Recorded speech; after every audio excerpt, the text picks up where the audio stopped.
एक घने जंगल में एक भूखा सियार घूम रहा था। कई दिनों से उसे कुछ खाने को नहीं मिला था, जिससे वह बेहद कमजोर हो गया था। अचानक एक तेज आंधी आई और एक विशालकाय पेड़ धराशायी हो गया। दुर्भाग्य से सियार उसकी चपेट में आकर घायल हो गया। किसी तरह घिसटते हुए वह अपनी मांद तक पहुंचा और कई दिनों तक वहीं पड़ा रहा। जब वह थोड़ा ठीक हुआ तो खाने की तलाश में निकला।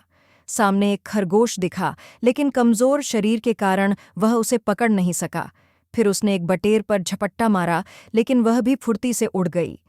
हिरण का पीछा करने की तो उसकी हिम्मत भी नहीं हुई। निराश होकर वह सोचने लगा कि बिना शिकार के जिंदा रहना मुश्किल है। भूख से बेहाल सियार बस्ती की ओर बढ़ा, शायद कोई मुर्गी या छोटा जानवर हाथ लग जाए।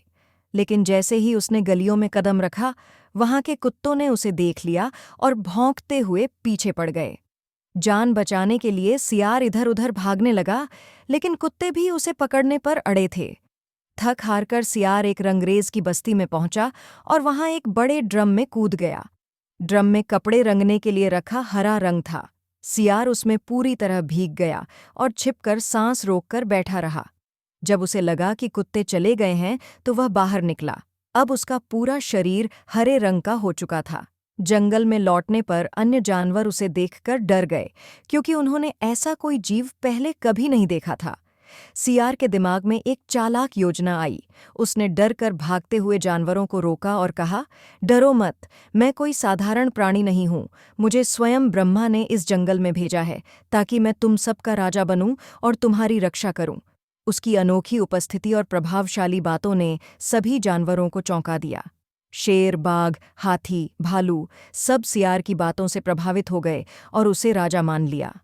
जंगल के सभी जानवर उसकी सेवा करने लगे। भालू पंखा झलता, हाथी उसके आगे बिगुल की तरह चिंघाड़ता और शेर उसके सुरक्षा गार्ड बनकर चलने लगे। अब सियार शाही ठाठ से रहने लगा। उसने सबसे पहले जंगल के सभी सियारों को भगा दिया, ताकि कोई उसकी असलियत न पहचान सके। हर रोज उसका दरबार लगता, जहां सभी जानवर उसके आदेशों का पालन करते। वह जो भी खाने की इच्छा करता, उसे तुरंत उपलब्ध कराया जाता।